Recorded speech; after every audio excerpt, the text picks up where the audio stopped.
Mike, we don't want to interrupt your reading time there, although it's a very cool book you have. Sean Kelly's Don't Call It Hair Metal. Nice. Yeah. Welcome to Tim's Vinyl Confessions, everyone. This is a very special episode. We're recording this on a nice leisurely Sunday afternoon, and we've got a very special guest, first time on the show, even though I've done lots of episodes with him on the Contrarians and on Rock Daydream Nation. Talking about John, the Music Nut. Hello, John. Welcome to TVC. Thank you so much, Tim. Thanks for having me. Great to see you. Great to see you, Mike. I love you. Love both your channels. Oh, thank you, man. Nice to finally meet you face to face. You got it. Right back at you, buddy. Right on. Of course, Mike Ladano, Mike LeBrain. He needs no introduction, but we're giving one anyway. Grab a snack of rack. And this episode, this is actually this worked out kind of really, really cool. Because Mike and I had talked about this anyway, because I'm kind of like a shark that smells blood. If I think that someone's getting into a band that I happen to really like and like to, spread the word around about them. And so Mike and I had been talking about doing an episode about this particular band and how I've been endeavoring to get him to invest in this most excellent back catalog. And then not too long ago, I saw John on Peter's show, Peter Kerr's show, Rock Daydream Nation, where I've been had a pleasure of sitting in on many times as well. And the episode was about bands that you guys thought should have been bigger. And, at the beginning of these, anytime somebody has a subject like that, there's one band that always comes to mind that I really think should have been in the big leagues and should have been really, really big. And sure enough, John mentioned them, and he was taking words out of my brain and speaking so eloquently about this band. And it seems like, hey, this guy's a big fan of this band. I need to get him on the show. And then I got thinking, hey, I need to get him on with me so that we can, essentially gang up on Mike and basically convince him to buy. No pun intended. Of course, we're talking about San Francisco Bay Area band Y&T yesterday and today. Yes, John spoke very, very well about, all the reasons why that band should have broken through. And I've been saying that for years. So I thought, yeah, let's see if we can get the three of us on here. And I've even got the Y&T website pulled up, the web store. So hopefully, nice. Hopefully we'll have some cha-ching going on here with Mike. But so I thought we would basically go over what we feel to be highlights of the Y&T catalog. And because I know Mike's kryptonite, as it were, I got a lot of imports, and I'm going to be talking about bonus tracks. So he's pretty much there. I think there's a Y&T fan in there anyway, but we're gonna try and bring that out of him. So John, I guess a good place to start would be like, I'm always curious, when did you first become aware of the band? When did you first get into them? 1984. They played Lipstick and Leather and Don't Stop Running a little bit on MTV. Not much, but a little bit. And the first time I actually owned anything by Y&T was when I was a kid. I would ask for cassettes for Christmas. Yep. And in Christmas of '84, I received this cassette, which I didn't think I had anymore. But I was just digging about an hour ago. I still have. That's a good mix of songs right there. Yeah. White Hot Masters of Metal. And Y&T is on here, and their song Don't Stop Running, but it's a cut version because a lot of the guitar solo was cut out, which I would not know until I bought In Rock We Trust the next year. But when I heard that really got me interested, and I bought In Rock We Trust. During this time, 84, 85, you heard the name Y&T a lot. They opened for Twisted Sister when they were at their commercial peak with Stay Hungry. So up here in Northeast PA, you're hearing they're playing the Spectrum and Brendan Byrne Arena and Boston Garden, places like that. I didn't get to see Y&T until 8 years ago, but I had heard that they were playing these big venues and as an opening act, and I bought this from BMG Music I bought a lot of stuff from BMG Music Service, originally RCA Music Service over the years. And I fell in love with this album. And to this day, this is my favorite Y&T album. And after that, I bounced into Open Fire, the live one, which was a single, and it had the single, also had the studio single Summertime Girls on here, which would be their biggest single in the United States, even though it was a little out of their element, I thought, because it sounded a little more like Sammy Hagar to me. But Yeah. it was a good song, but it had those really loud keyboards that scream 1985. Yeah. And then right after that, they put Down for the Count out a few months later. And this one, they put the Summertime Girls single on it again. And the first video off of this was All American Boy. And then from there, I followed them through 10 and through Contagious and through 10. And by the mid 90s, I kind of fell out of their music because I was listening to a lot of their stuff. I was listening to grunge. I was listening to a lot of classic rock. And I was also listening to bands like Rollins Band and Primus and Fishbone. Bands like that. So I got back into them in the 2010s, and then I started working backwards, and then I bought the albums that I didn't have when I was a kid, from Earthshaker forward up till In Rock We Trust. And then I bought their latest album, Face Melter. And then later on I would buy all the 90s albums, and I'm still into them to this day. I'm into them as much as I was into 1985. It just I had a break from them for a while as I was getting a lot of stuff because they were inactive for a while. When bands were inactive, I would usually check out and see what else was out there. But I mean, when I listen to this catalog today, I mean, there's teeth to this catalog. There's a lot of meat on these bones. These albums have aged so well, especially the ones I was talking about on on Rock Daydream Nation. So there you go. Awesome. Yeah. So I got into them in 1990, right as they were about to break up. That happens. I do that a lot. I have such great effects on bands. Okay. But I saw the video to Don't Be Afraid of the Dark, and I said, this is awesome. This should be a hit. And I really thought it was going to be. I'd heard of them, obviously. I'd heard Summertime Girls. I think I'd heard Contagious, but that's when I really started to dive into the band. And they very, very quickly rose up to, to this day, one of my all-time favorite bands. As a matter of fact, it's either Rush or it's Y&T. I don't know. It's hard for me to pick a band. To me, they're both right up there. And the problem is that when I list them as one of my favorite bands, inevitably people would say, you'd list a bunch of bands people have heard of, you get to Y&T and they'd be like, wait, what?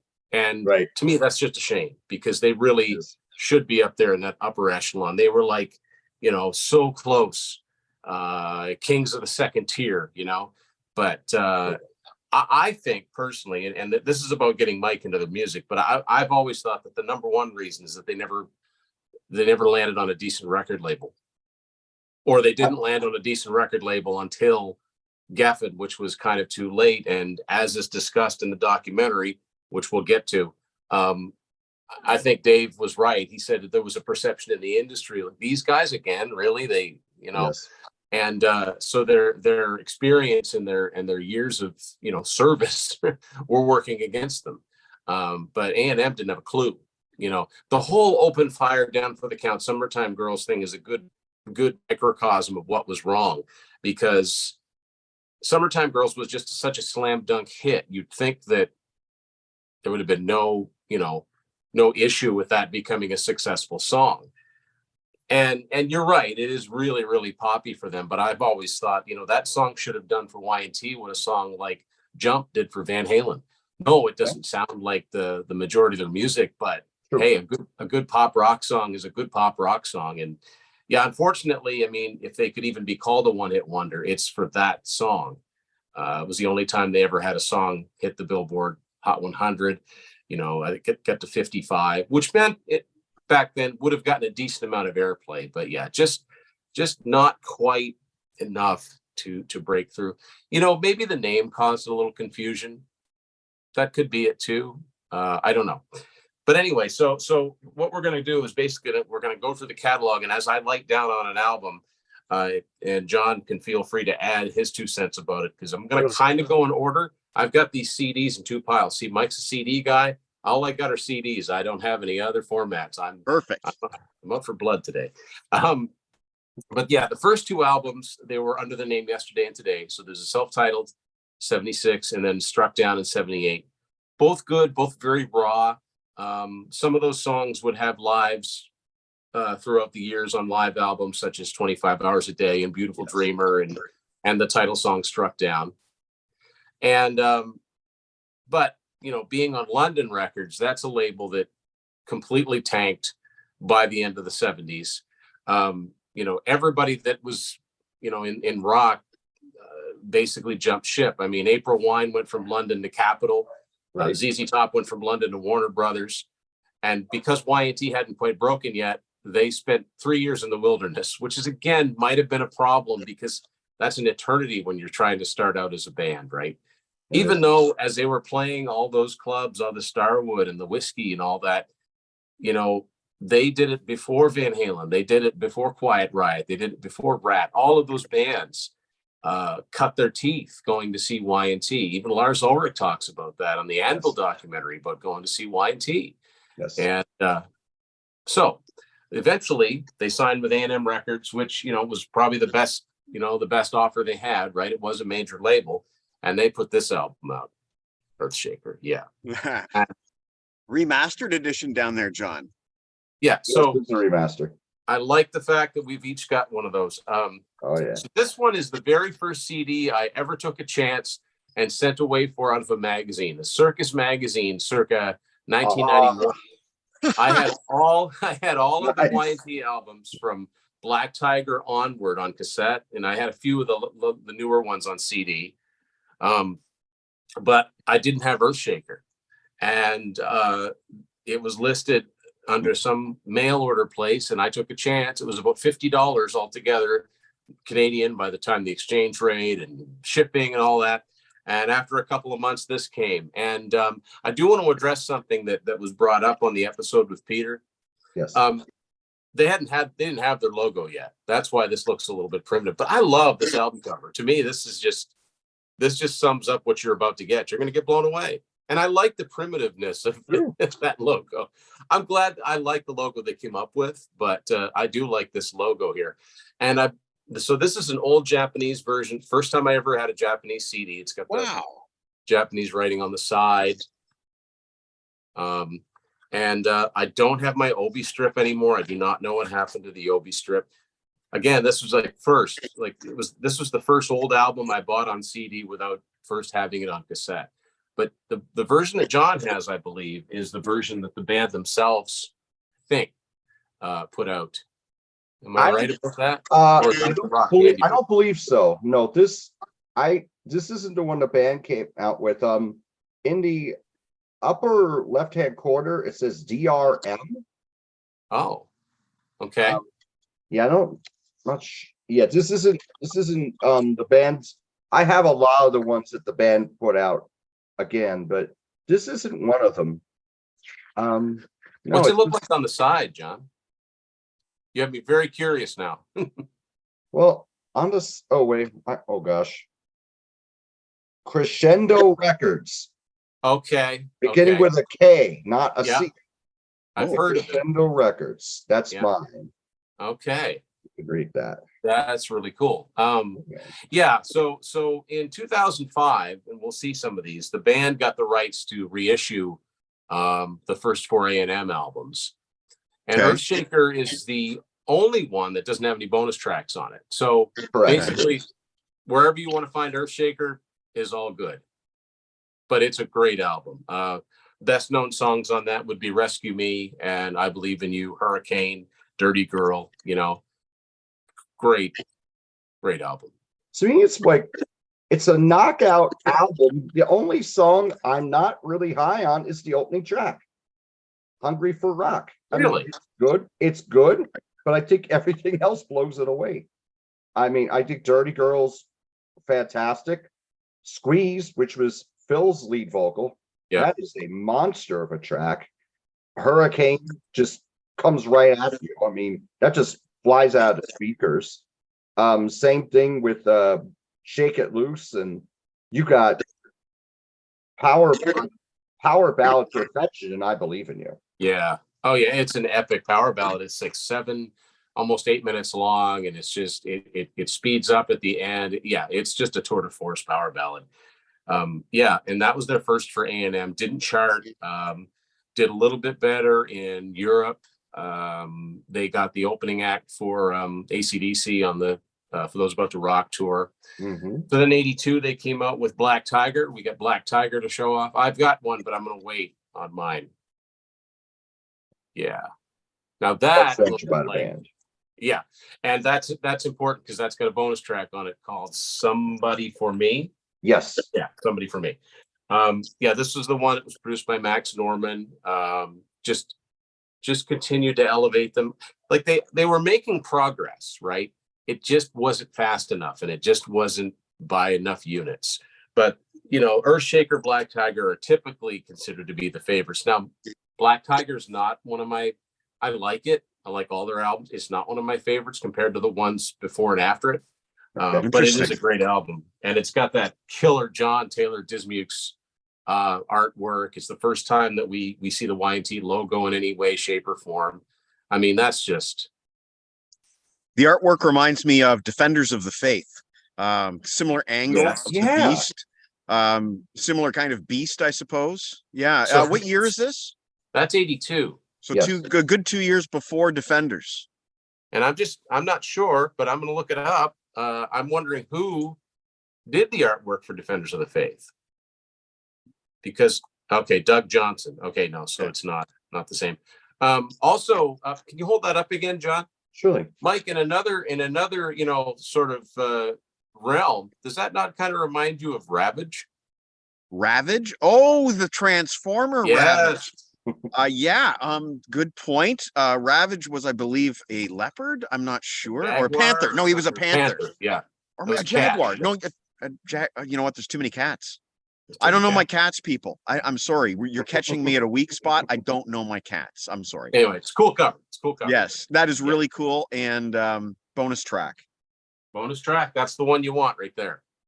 That's the first one. On this album, to me, this is one of those albums that is a lot of great songs. I think Max Norman reined them in a little too much. Really? Yeah. You hear that often.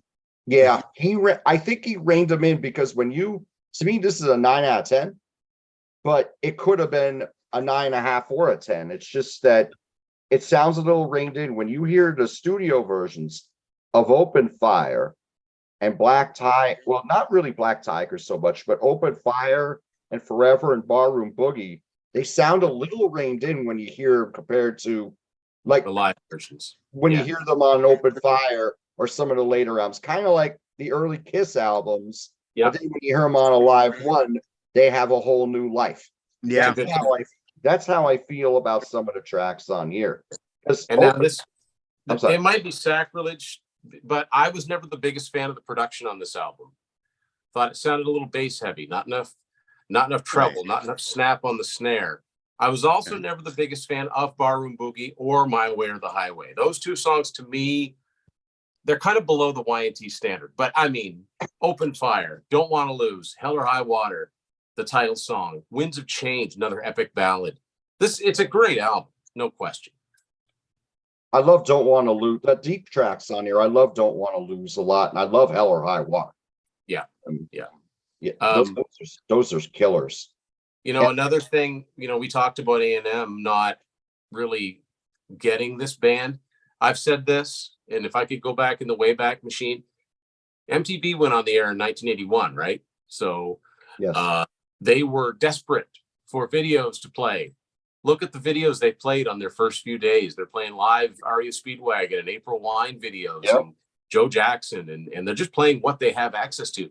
Right. If A&M had spent a little bit of money and they'd done videos for, say, Rescue Me or Don't Want to Lose, just soundstage videos, MTV would have played them. They would have would have loved to have more videos to play. It just would have been that much more exposure early because By 1981, videos were a thing.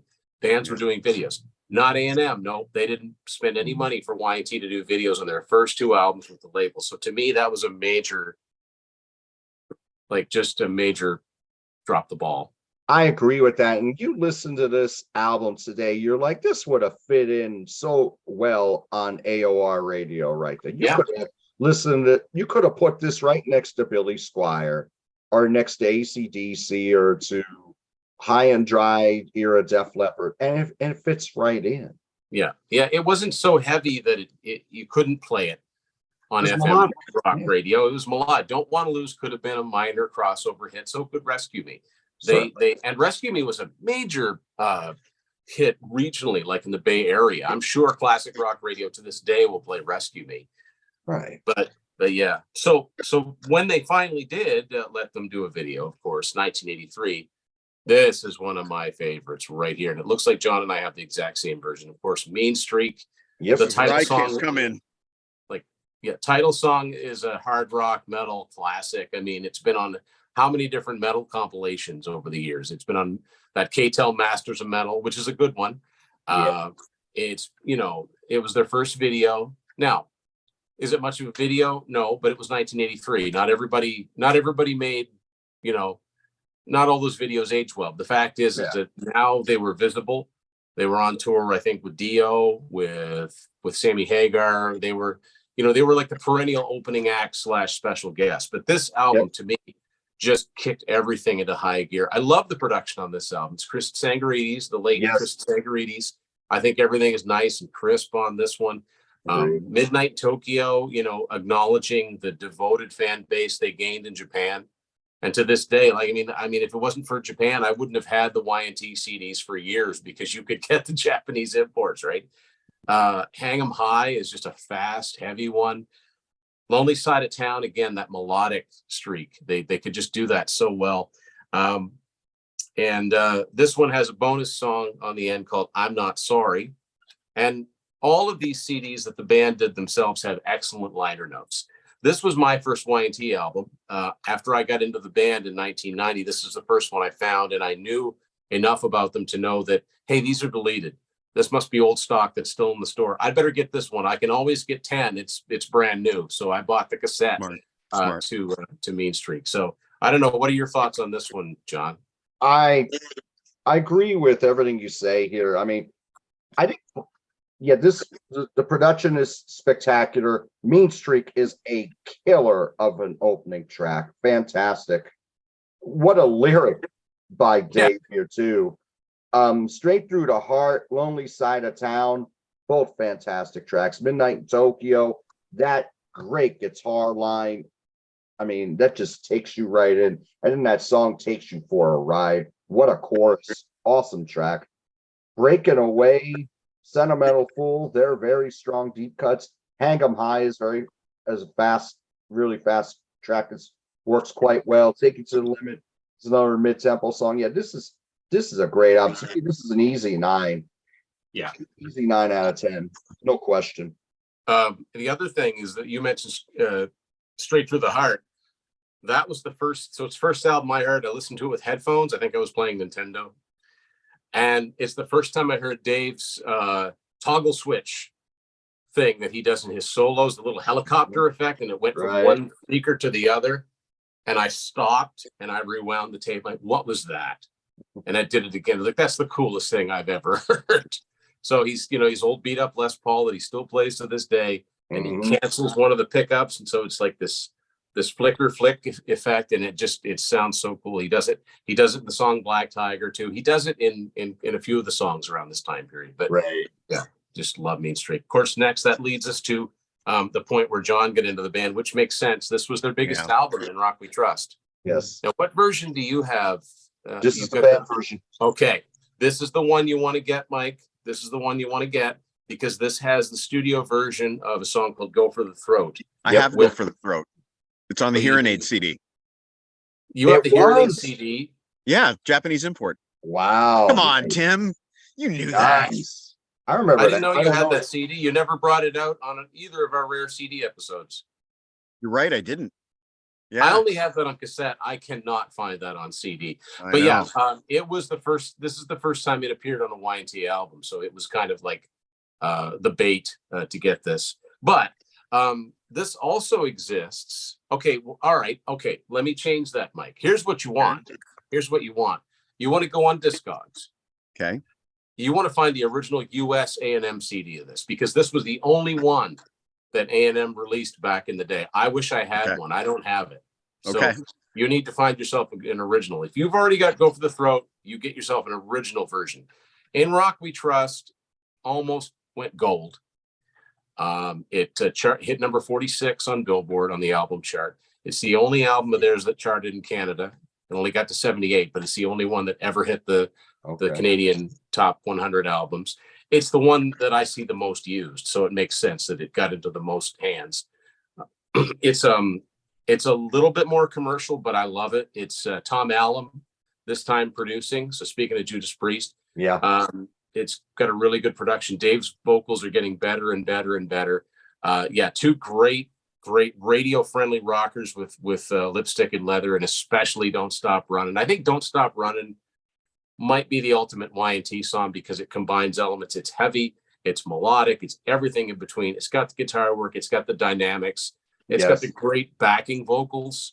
It just, it's a great album. Rock and Roll's Gonna Save the World, Life. I mean, I could just go down through the tracks. This time could have been a big hit ballad. Absolutely. So this was a their moment. And again, I think if they'd have been on something like an Atlantic Records or Mercury, this would have been a bigger album. But you know what? There's something that gives hope that one of these days we are going to hear about this album being certified. I just read this last week as of us filming this. And I'm not really familiar with this band, but Corrosion of Conformity. Their 1994 album called Blind, I think it's called, was just certified gold. Nice. That's a very good album. I own that album. I like that album. So it can be done if the record labels go back and recertify, because which costs them money, though. It does cost them money to recertify. You know something? This is my opinion on a band like Y&T, because their catalog's owned by Universal. I think Universal owes their artists after lying to them about the masters being lost in that fire. I think they could probably spend a little cash. And the funny thing is that Y&T were on three, they were in London, then they were on A&M, then they were on Geffen. They're all owned by Universal. So all of the masters were, but they have them all. So my point is that, doesn't matter how old an album is, you can still find that it's been certified. So it might happen. It's going to be this one. This one sold something like, I think, 450,000 in its original run. So it's not impossible to think that it could happen yet. Exactly. And to me, I know I'm a little in the minority among fans. Most fans would probably say Earthshaker's the best one. For me, it's In Rock We Trust. And part of it, you may say it's sentimentality, but to me, this album is just a knockout. Everything you love about Y&T is here. The great melodic rock songs are here. Your Love Is Driving Me Crazy is a fantastic track. Yeah. It blows my mind how that song did not become a hit single. I mean, I know it didn't get released, but I mean, I listen to this, I'm like, how is this not all over radio? I mean, much as I love Lipstick and Leather and Don't Stop Running, Masters and Slaves is a kick-ass rock song there. Breakouts. I'll Keep On Believing could have been a radio hit too. Absolutely, because it's got that great sense of melody there, which works very well. Great chorus. Breakout Tonight's a fantastic anthem. And as you said, Tim, this time, their tearjerkers were great. I mean, they could make a power ballad like nobody's business. I mean, they were, as far as in a hard rock band, I think their power ballads were the best of any of them. I mean, amazing.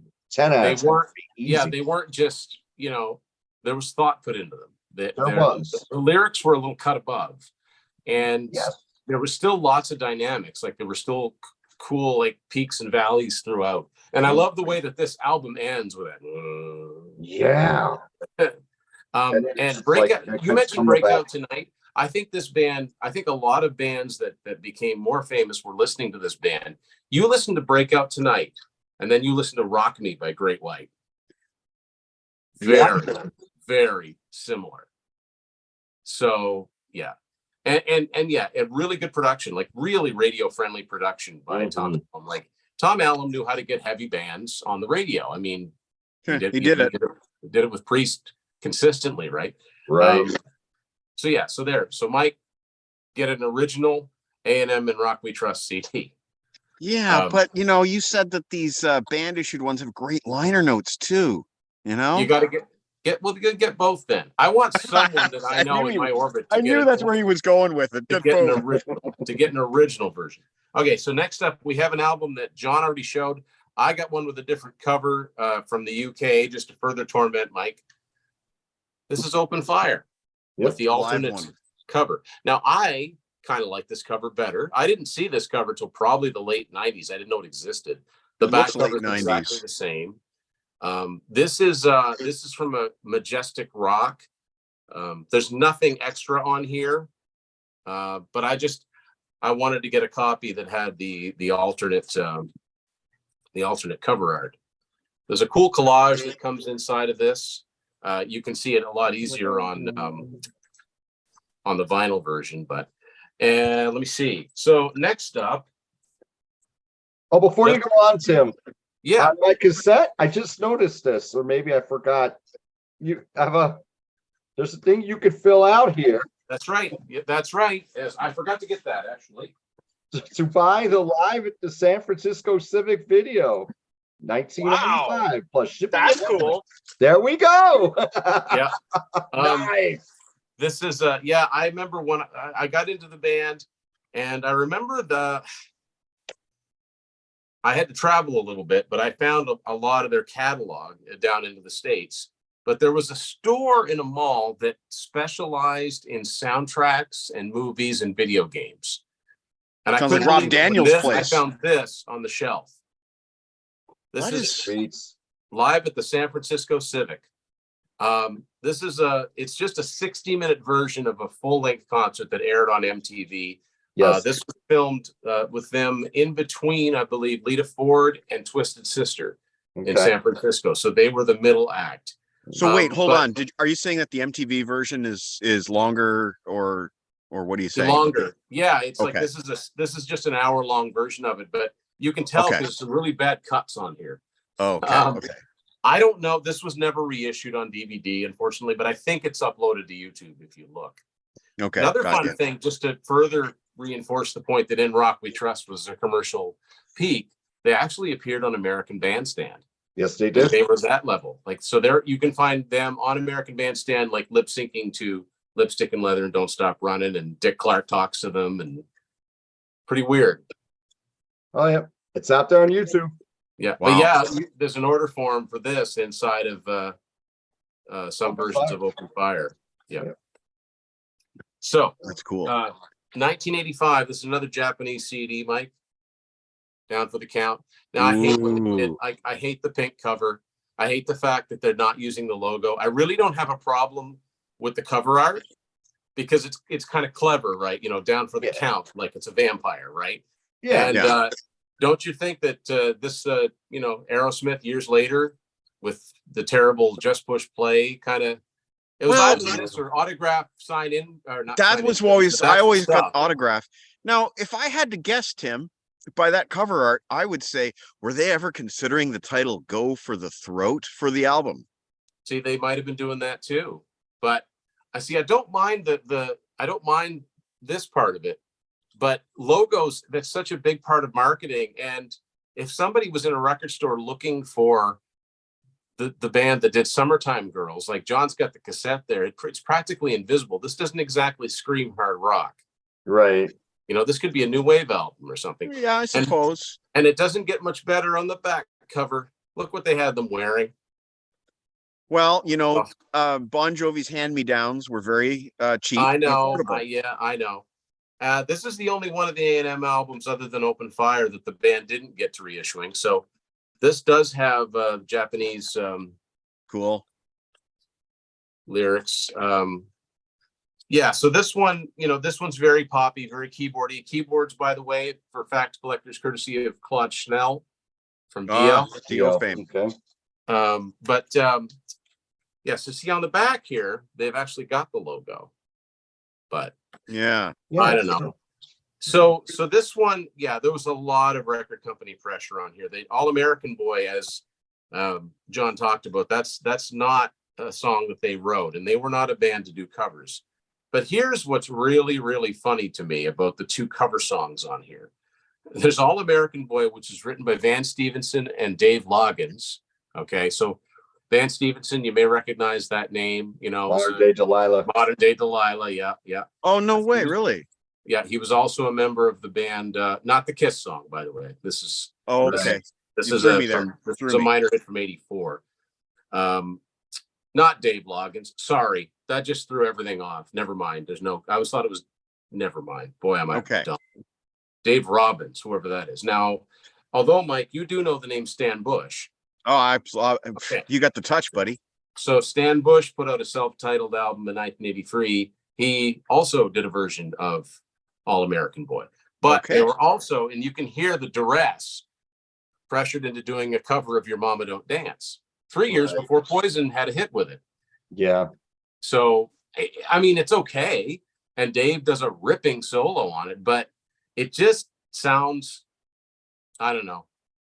I can hear that there's good songs on here, but I can also hear that they're getting weary of the, what more can we do to crack this market, and why are we having to change what we do when it's working? Why isn't our record company doing what they're supposed to do for us? That's what I hear here. I also don't like the production. It's noisy.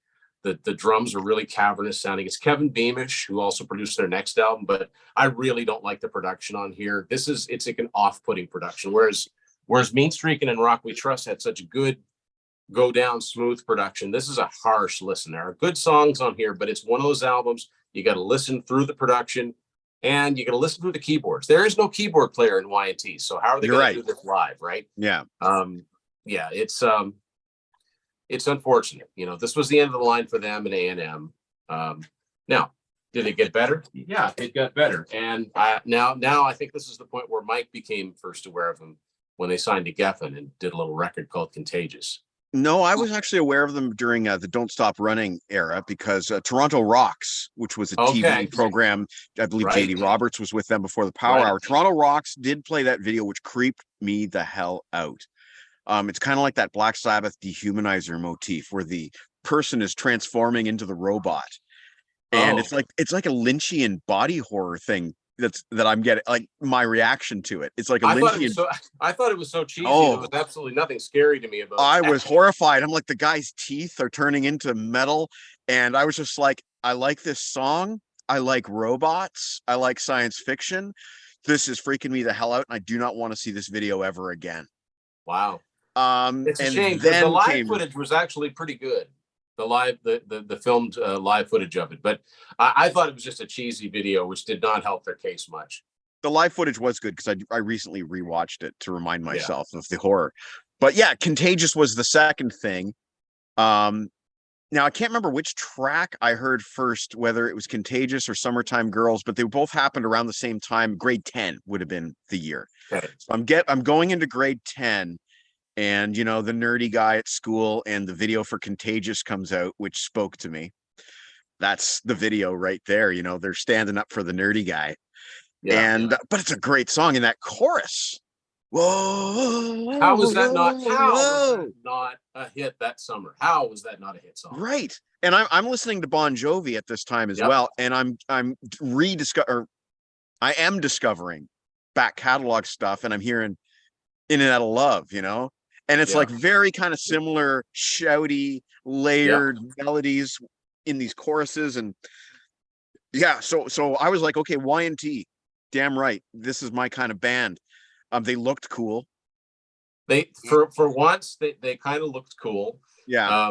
They had Hugh Syme do the artwork, great artwork, really classy looking. The logo's all cool and gold. What happened? Well, I never saw the album. Yeah. I never, I go to the store. Where's the album? No idea. there's a couple things that happened, and they're both other albums that came out on Geffen right around that same Whitesnake. time. The Whitesnake album and something called Appetite for Destruction. That was Geffen. Yeah. And Okay. that's where Geffen was putting those promotional dollars. And I'm telling you, it makes a difference. And like you said, it's bad enough when, you don't hear about something, so you don't buy it. But it's bad enough, but it's worse when you want to buy it and it's not in the store. Yeah. And, when I was a kid, if you're anything like me, I didn't think, I'm not going to bother the person behind the counter and ask if they can order it. I never did. Never. I'm a kid. I'm shy. Yeah, you like if I can't just find it myself, I'm sorry, I'm not interested. Yeah. So now another thing, and I don't know what John thinks about the album as a whole, they didn't really have anything to follow that up with on the radio, I don't think. I agree with that. I mean, I love Temptation.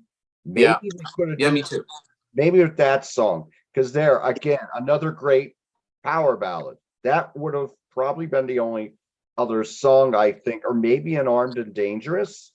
Yeah, like there were good songs on there. Maybe Bodily Harm, that was catchy, but maybe it might have been a little too heavy.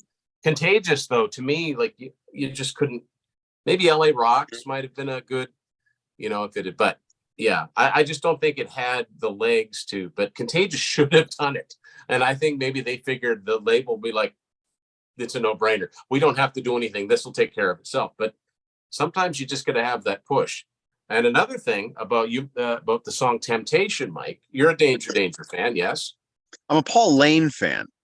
Now I'm a Paul Lane fan. Now you're going to get picky on me. Yeah.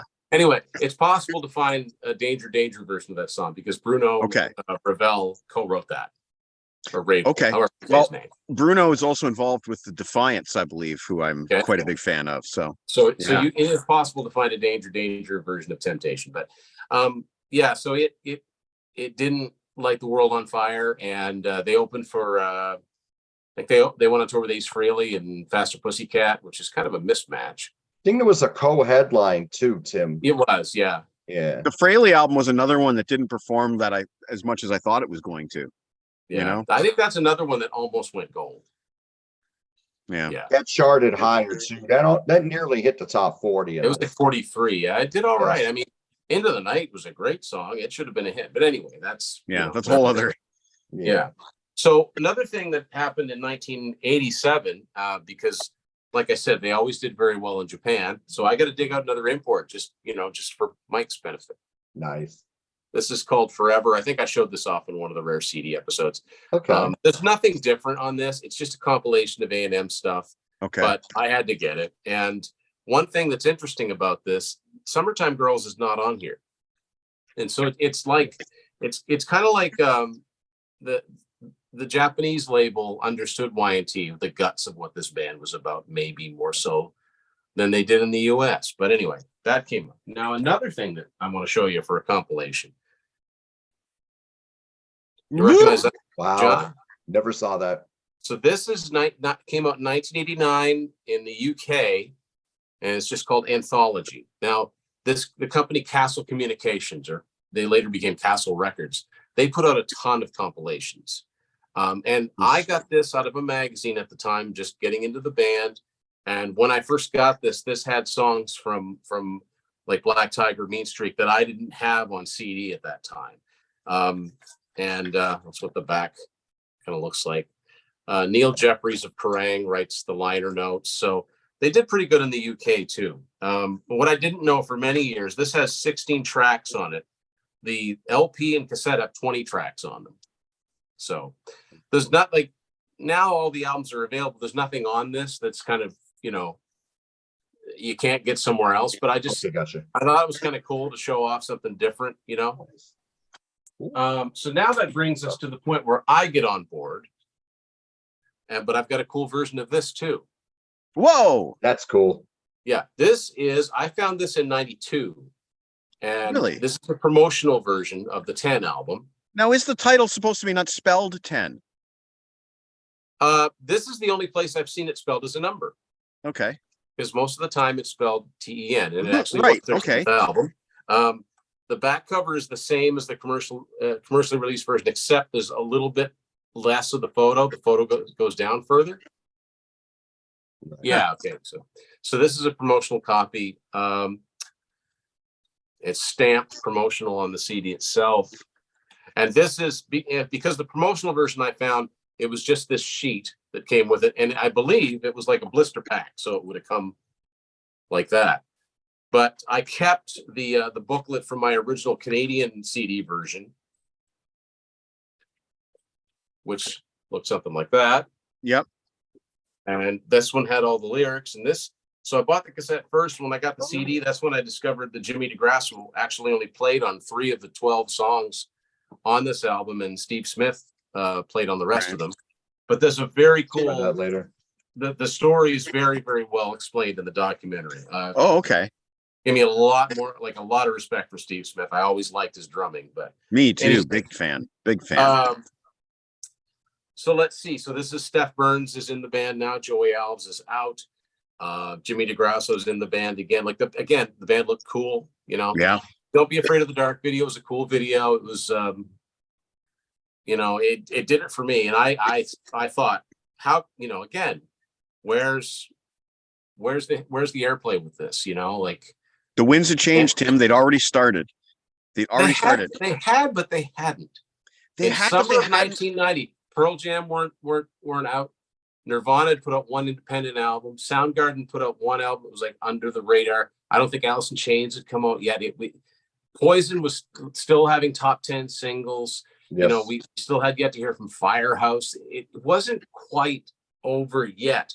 But again, it wasn't. But I think, honestly, I was starting to fatigue of power ballads at that point. I personally was, and I feel like that's part of the trend. And they came out with a power ballad. Great one. Don't get me wrong. I'm not going to diss Don't Be Afraid of the Dark. Not at all. But my reaction to it was a power ballad for your first single. No, bad move. And then Drew Masters gave it like a 2 out of 5 M review. And I wrote Y&T off my black. Not that I was going to walk into the store and find a copy of 10, but right. I didn't even attempt to find a copy of 10 because of Drew Masters, who, John, if you don't know who that is, he was like an upcoming guru of metal in the early 90s, late 80s, based out of Toronto. He had a magazine called Meat Magazine. Okay. Yeah. And he was basically, him and Martin Popoff were like, yeah.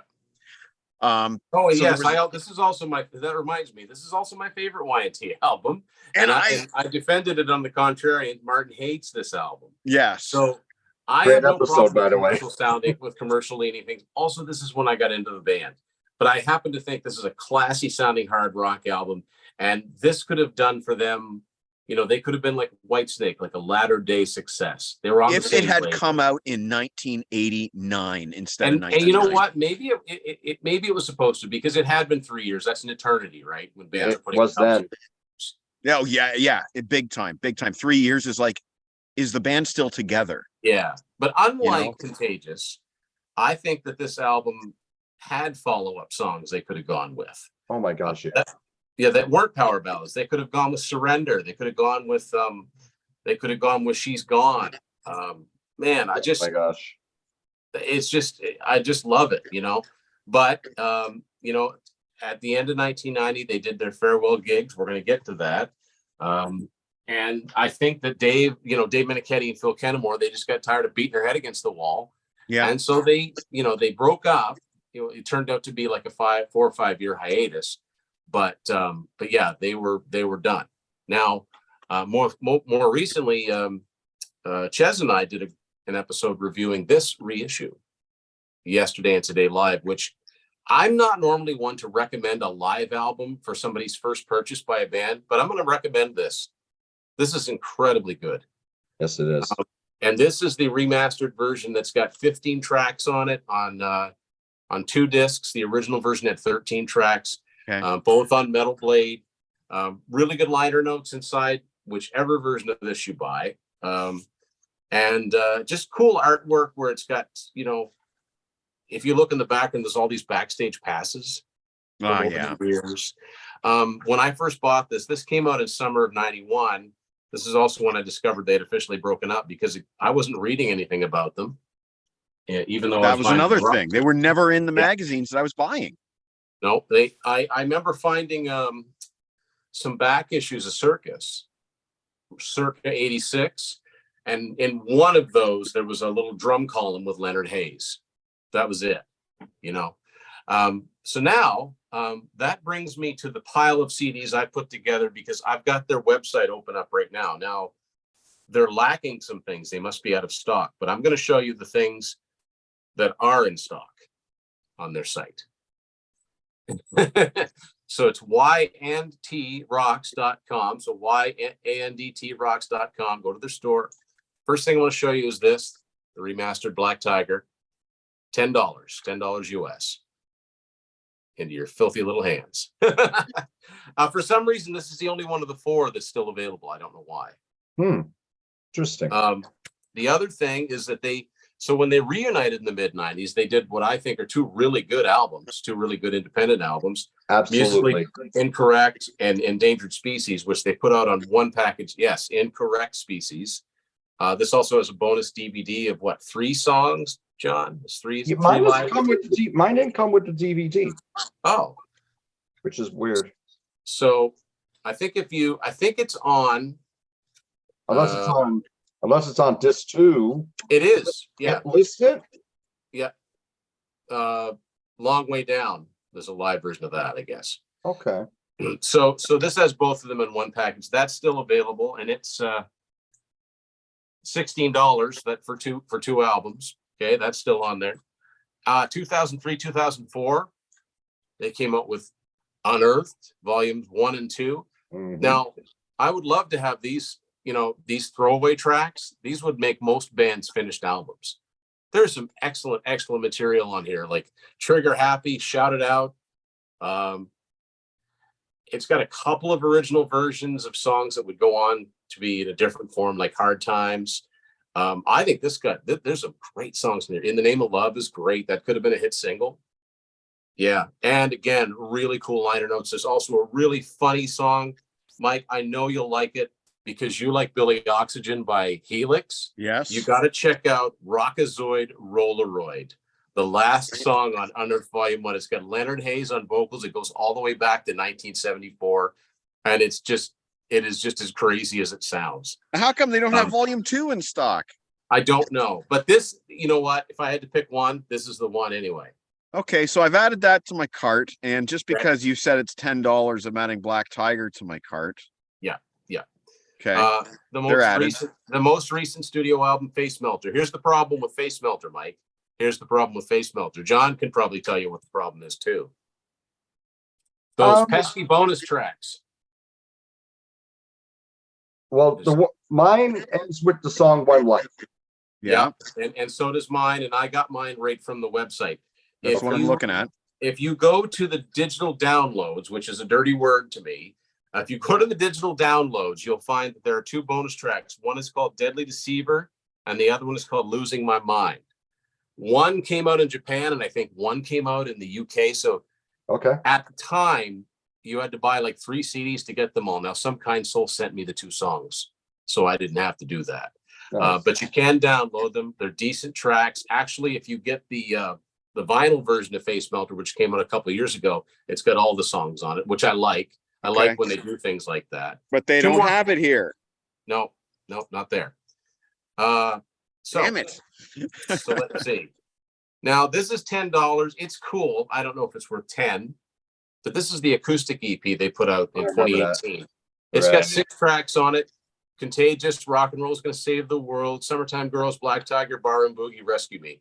No, where's Volume 2? As it is now. Where's Volume 2? Don't know. There is, to my knowledge, they haven't put out one yet. I don't think this was a fun little acoustic EP if you're into that kind of thing. But you know what? I've recommended this to people that are only very, very casual fans of this band, the documentary. Okay. On the show. Adding to cart. Outstanding. Like, John, I think this is one of the best rock documentaries I've seen on any band. Would you agree? Yes, I would agree. And this was several years in the making. It was at least 4 years in the making because I pledged for it. As soon as it became, as soon as it was announced, but it took a long time. But I think it was worth it. And then that's even without all the bonus material. Oh my gosh, yeah. Yeah. So Eddie Trump narrates it. They talk to Sammy Hagar. They talk to Bobby Blotzer, Don Dokken. Who else did they talk to? Frank Hannon from Tesla. Cool. And yeah, it goes into a lot of depth about Steve Smith playing on the 10 album, because 10 was produced by Mike Stone, Yes, who would work with Journey a lot. And Jimmy DeGrasso was a great drummer, right? But Mike Stone was kind of cranky, and I think he wasn't in the best shape. But he said, "Oh, he's speeding up. He's slowing down. He's speeding up. We don't have time. I'll get Steve Smith in here." But which I would think that would be demoralizing for a band member. And they talked to Jimmy. He's still pissed about it. He's like, who gives the producers all this power to say, the band members can't play on the album? But Steve Smith came in, and he said, came in. Dave Meniketti said he had all these things written out. He said, "I've written out your parts, man. I'm going to play your parts on this album. You came up with some cool parts." So yeah, it doesn't really sound like, it doesn't sound like Steve Smith so much. No, it doesn't. But I thought that was pretty classy, because, it's like, hey, this is you're in the band, not me. Yeah. I'm not going to come up with parts that you have to learn. I'm going to play your parts. I do want to say, and I mentioned this in my reissue review with Ches. My only regret about this is that I wish they'd filmed it. Yeah. I wish they'd have put it out on DVD or Blu-ray too. But this is so good. Musically, man, I don't know. They've always had good lineups, but I think the lineup of Dave, Phil, Steph Burns, and Phil Kennemore is probably the most musically adept. I mean, they could play anything from the catalog, but I digress. I'm really surprised this isn't on the website, because it's the newest thing that's out there, but it's easy enough to find.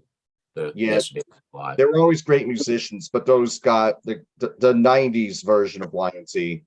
They were a locomotive. They could play anything. Yeah. Fantastic. And the nice thing about the fact that they did those two albums, the Musically Incorrect and Endangered Species, you actually get to hear those four guys on the album. Yes, and I'd like to give a shout out to Musically Incorrect. I think that's their best album after the albums from Earthshaker through In Rock We Trust. This is a happier album, but the melody's there, the strong songs are there.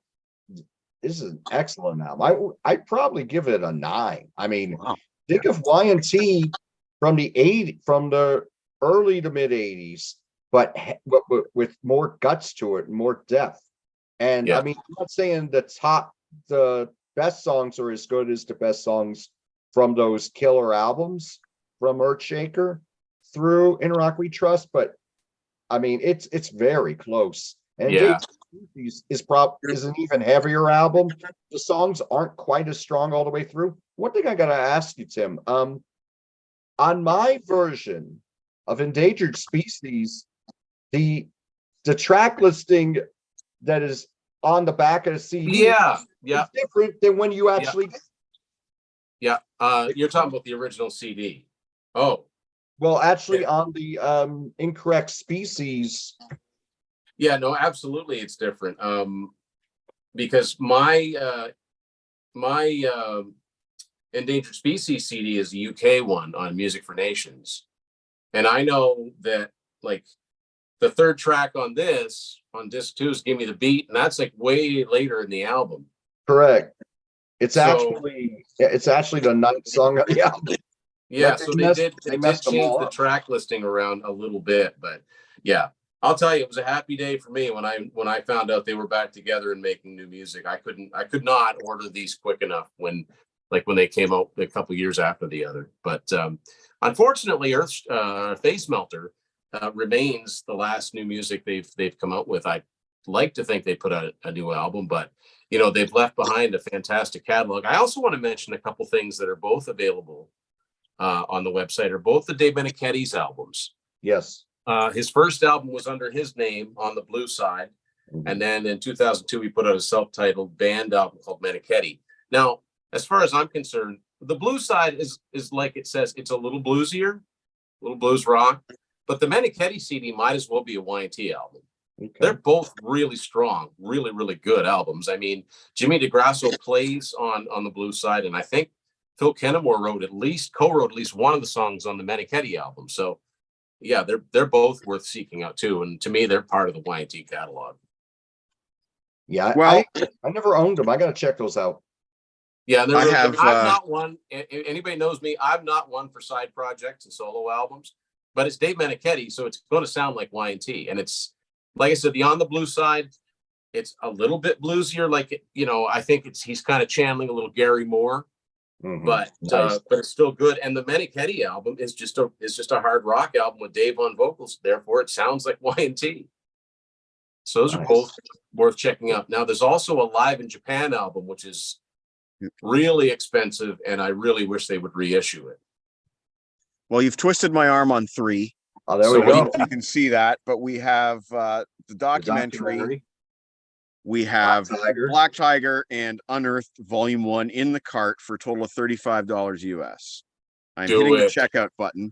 Right on. Now, I thought I had a PayPal balance, so unfortunately I don't. We're going to have to dip into the bank account, but this tells me, John, that we have been somewhat successful in yeah.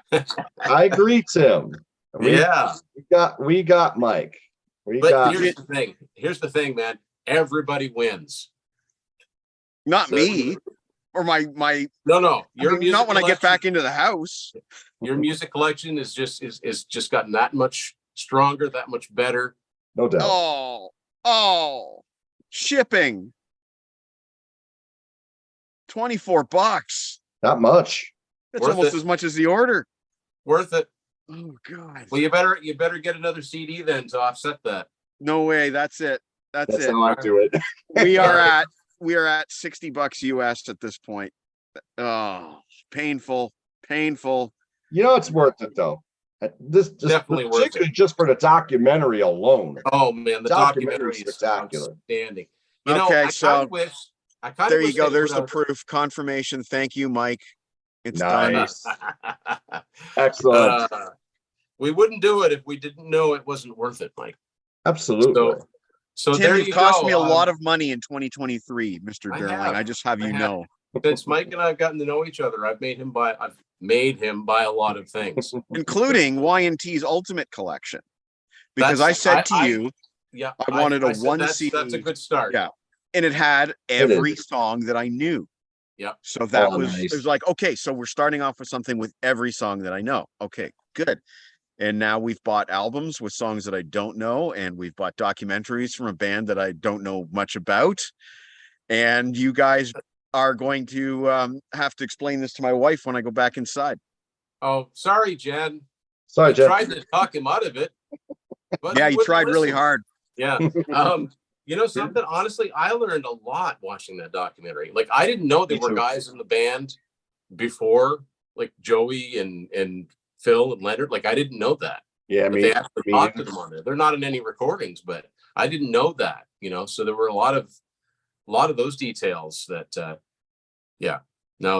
That's it's funny. No word of a lie, Mike. If you were going to say I'm buying 3 things, those were the 3 things I was hoping you would go for. So I just want to make clear for the record that I'm going to continue blaming Tim for everything.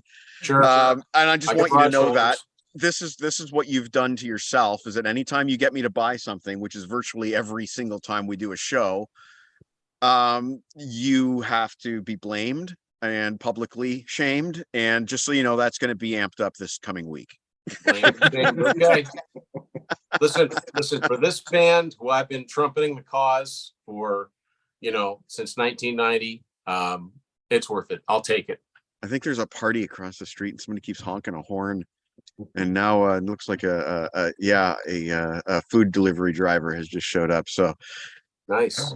Honking a horn. Well, guys, this was fun.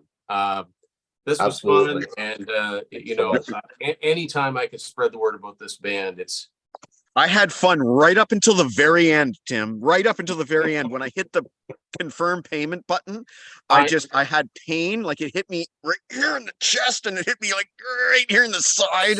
Straight through the heart. This music, I'm gonna just warn both of you guys actually that you better be right about this band. Is all I'm gonna say. You already know we're right. You've already heard. We are right. You've already heard a good cross section of their stuff. See, as far as compilations go, I really like the best of 81 to 85. Yeah, I have that too. You're missing the Geffen stuff. You're missing the stuff after that. I think I want the 10 album. Yeah. I think that's one that would really resonate with me, having talked to especially Tim, but with both of you guys. I think I would really like 10. There was a time when you could find that quite readily used, like not used, but marked down in stores like circa 92, 93. Well, I used to get it in used at the UCD store all the time, and I would sell it for like between $9 and $11, you know, because it was Y&T, and who was buying Y&T in 1995? You know, my boss used to give us crap for playing hair metal.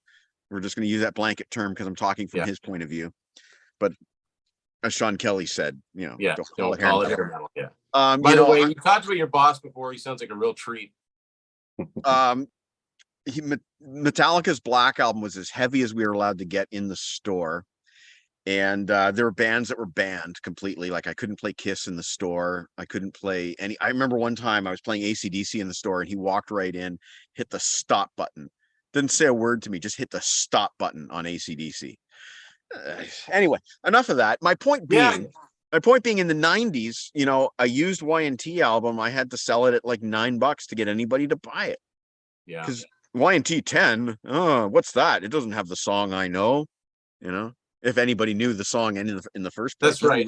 And listen, the disconnect of not even knowing who it was, that also led to, there are other things that they could have done differently.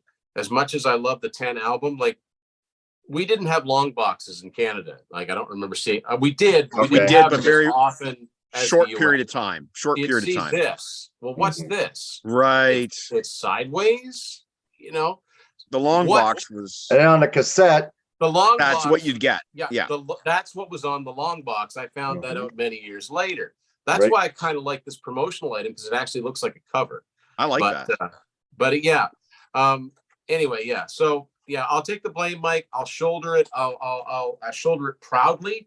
I have had pretty good luck with most of my friends, not all, but most, getting them not only into this band, but pretty substantially into this band. So, but after this, we need to take a break, because this has been Y&T. This has been Night Ranger. Yeah. We have to put the brakes on things, Tim. I don't know if you saw the controversy, or the controversy, as they say, on Facebook about me and the Doors. John, I don't know where you stand on the Doors, but I was adamant. Don't even bother trying to get me into the Doors. I do not care about the Doors. Don't even try. Don't bother. Forget it. I want everybody to just give me a break and give my wallet a break for a couple more weeks. Let me put it this way. I'm the last person that would try to get you into the Doors. I don't like the Doors. I'm sorry, guys. Look, I respect the fact that people like them. Very good friend of mine is a huge fan. I don't get it. Yeah. I could talk about them song and verse. By the time I was 20, I had all their stuff, and I had all those long box CDs, and in fact, I had them on my bedroom wall back then. That's cool. Back then I had them all on my bedroom wall. And but I could talk about them song and verse, but at the same time, I don't listen to them anymore, because I've heard enough of those albums that I have them in memory. And so I would never try to get you into something that. Well, see, that's the thing. Like, for me to try to get knowing what Mike's a different story, though. For me to try to get him at a Y&T or Night Ranger, it's not a stretch. You said something at the beginning of the show. You said, I think Mike's already there. And that's what the guy with the Doors said on Facebook. He's like, you're already a Doors fan. You just don't know it. And no, Tim, you were right. I was already. Yeah, but I was already there. I actually know you. Yeah. Yep, there you go. So I now own 4 Y&T releases, including the Ultimate Collection that you got me. Yeah. I think I'm off to a pretty good start here. You are. I would like to get the 10 album because I'm certain I'm going to like the 10 album. And I think you should get the Yesterday and Today Live too. Yeah, I think that looks pretty sweet, and we've got before the late tax hits. We've got a traffic jam here. We've got the Uber driver. We've got somebody going in the opposite direction, and we got 3 bikes. I've never seen a traffic jam on this road before. The only other thing I want to say about long boxes is that I really regret getting rid of my long boxes. I don't actually know where they went, but I used to have Contagious and Yesterday and Today Live on long box. I don't know what I did. I had Helix over 60 Minutes with White Snake, Snakebite, and I think Dr. Feelgood. And I probably had 2 dozen by the time they anyway. So listen, guys, that was great. John, thank you so much for coming on and helping me out as a huge Y&T fan to make another huge Y&T fan. We're on our way. You're well on your way, sir. Yeah. Thanks, guys. I really appreciate it. Guys, thank you. I'll let you know what I think. All right. One thing, let me Let just us say, know in the comments if you get a chance I'm sorry. Go ahead, John. Thank you. I just like to say, if you get a chance to see Y&T live, do it. They are still a fantastic live band. They give you over 2 hours. It's all live. Dave sounds great. The band is so tight. I mean, Dave's the only original guy left. But they still got the band. And the band is fantastic. The lineup they have now. The trouble is they don't play anywhere close to around here. Yeah. So I have to do some serious traveling. The last time they played Canada, our way in a while either. Yeah, they haven't played. They played it in Ontario 10 years ago, but that's a long drive for me too. It's just because it's in the same country. But anyway, basically a flight. So John, where can people find you? I know you're on the Contrarians a lot. You're on Peter's channel. Where can people find you? Okay, thanks. I'm on My Music Corner every Wednesday at 8 p.m., which is our friend John Clauser's channel. Yes, John. Yes. Yeah, in fact, I'm going to be doing a show with him today at 4 o'clock. I mean, we'll be thank you. We're taking a little break from music right now. We're talking Dark Side of the Ring, the great show about wrestling from the past that's on the Vice channel. Okay. And we're going to be doing part 2 of the 2nd season today. We'll be filming that today, and it'll be on Wednesday at 8 p.m. So I'm on there every week. I'm on Rock Daydream Nation with Peter Kerr's channel. I'm on there pretty frequently. I'm on Grant's Rock Warehouse with Grant Arthur. I do a lot of good stuff with him. This last week, we put out our top 10 favorite songs from 1974. Yeah. And we also did a show on 10 Nugents and 10 Cities in 10 Cities. Oh, yeah, I saw it the other night. Yeah. Thank you. Thanks for watching. Is this the best live album of bad songs ever? So I'm on there. Yeah, subscribe to all those channels that John just mentioned for sure. And Grant does some great Saturday DJing. Yeah, he just plays some tunes and we just chill back and listen to his theme of the day. Absolutely. And he digs deep too. I like some of the stuff he comes up with. It's great. Yeah. So thanks, guys. And Mike, we all know where to find Mike. Grab a stack of rock. Grab a stack of rock. There you go. Get your grab a stack of rock. And for John the Music Nut, there's my new Iron Chic plushie that I just got yesterday. Nice. There you go. Nice. Love it. Awesome. Love it.